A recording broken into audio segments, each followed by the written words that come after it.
చందమామ కథ. దొంగ ఉపవాసం. అనగనగా ఒక ఊళ్ళో ఒక పండితుడు ఉండేవాడు. ఆయనకు భార్య ఉండేది. వారికి పిల్లాజల్లా లేరు. పండితుడు కొంచెం దైవభక్తుడు, ఆచారవంతుడు. ప్రతి ఏకాదశి నాడు ఉపవాసం ఉండేవాడు.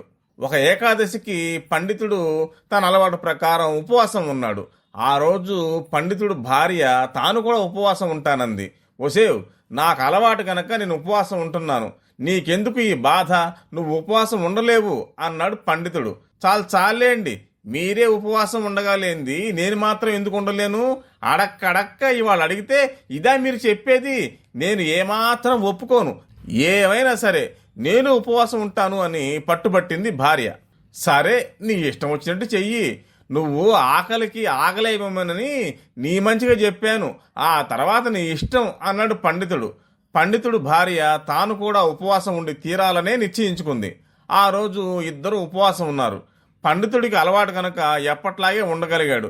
కానీ పండితుడి భార్యకి మాత్రం కడుపులో చురసరా కాలుతోంది. అయినా పైకి మాత్రం బెట్టుగా తనకి ఆకలే లేనట్టు నటించసాగింది. సాయంకాలం అయింది. ఇద్దరు రోజుల్లో ఉపవాసం ఉన్నారు కనుక పెందలాడే పడుకున్నారు. కొంతసేపటికి పండితుడు నిద్రపోయాడు. కానీ పండితుడు భార్యకి మాత్రం ఎంతసేపటికి నిద్ర రాలేదు. అవును మరి, ఒక పక్క కడుపులో కాలుతుంటే నిద్రలా పడుతుంది. పంతానికి పోయి అనవసరంగా ఈ ఉపవాసం నేనెందుకున్నానురా భగవంతుడా అని పండితుడు భార్య ఎంతో విచారించింది. అంతకంతకే ఆకలి జాస్తి అవుతోంది. పండితుడి భార్య ఇక ఉండలేకపోయింది.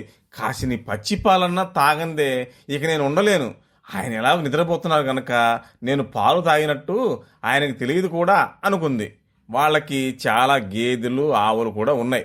పండితుడి భార్య నెమ్మదిగా లేచెళ్ళి ఒక సేరు పాలు పితుక్కుని తెచ్చుకొని పాలు ఎలాగో పిండాను కదా, రవంత నిప్పు రాజేసి కాచుకొని తాగితే ఎంత బాగుంటుందో అనుకుని నిప్పంటించి పాలు కాచింది.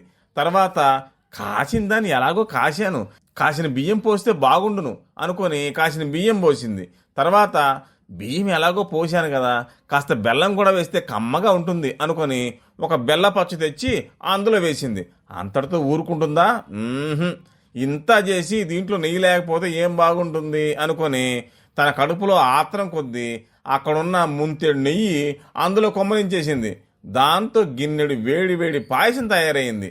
ఇక ఆలస్యం చేస్తే భర్త లేస్తాడేమో, ఇంత కష్టపడి చేసుకున్న పాయసం తనకు తినే యోగం లేకుండా పోతుందేమోనని పండితుడు భార్య ఆ పాయసం అంతా ఒక పళ్ళెంలో పోసి చల్లార్చుకుంటూ గబగబా తినేసింది. అప్పటికి ఆమె కడుపు చల్లబడి మళ్ళీ ఏమి ఎరగనట్టు వచ్చి పడుకోబోయింది. ఇంతలో ఆమెకి ఒక అనుమానం వేసింది, తన నోరు పాయసం వాసన వేస్తుందేమోనని. అంచేత అక్కడే ఉన్న పోక చెక్కల డబ్బాలోంచి ఒక పోక చెక్క వేసుకుంది, పాయసం వాసన కొట్టకుండా. అయినా ఆమెకి ఇంకా గుండెల్లో బెదురు పోలా. తమలపాకులు వేసుకుంటే ఇంకా మంచిది, అసలు కొంచెం కూడా వాసన కొట్టదనుకుంది. అనుకొని కాసిన్ని ఆకులు సున్నం రాసి వేసుకుంది. అప్పటికి పండితుడి భార్యకి మనసు కుదురుపడింది. ఎకాయికిని గదిలోకి వచ్చి దీపం మార్పి గది తలుపు గడియ వేసి ఏమి ఎరగని దానిలాగా భర్త దగ్గరకు వచ్చి, ఏమండి అప్పుడే అంత నిద్రేంటి, నాకు నిద్ర రావట్లేదు, ఏదైనా కథ చెప్పండి అంటూ లేపింది. నిజానికి పండితుడు నిద్రపోవటం లేదు. తన భార్య మొదట పాలు పితడానికి లేచి వెళ్ళినప్పుడు ఆ అలికిడికి మెలకు వచ్చింది. కానీ అప్పటి నుంచి కూడా నిద్రపోతున్నట్టే నటిస్తూ భార్య చేస్తున్నదంతా గమనిస్తూనే ఉన్నాడు.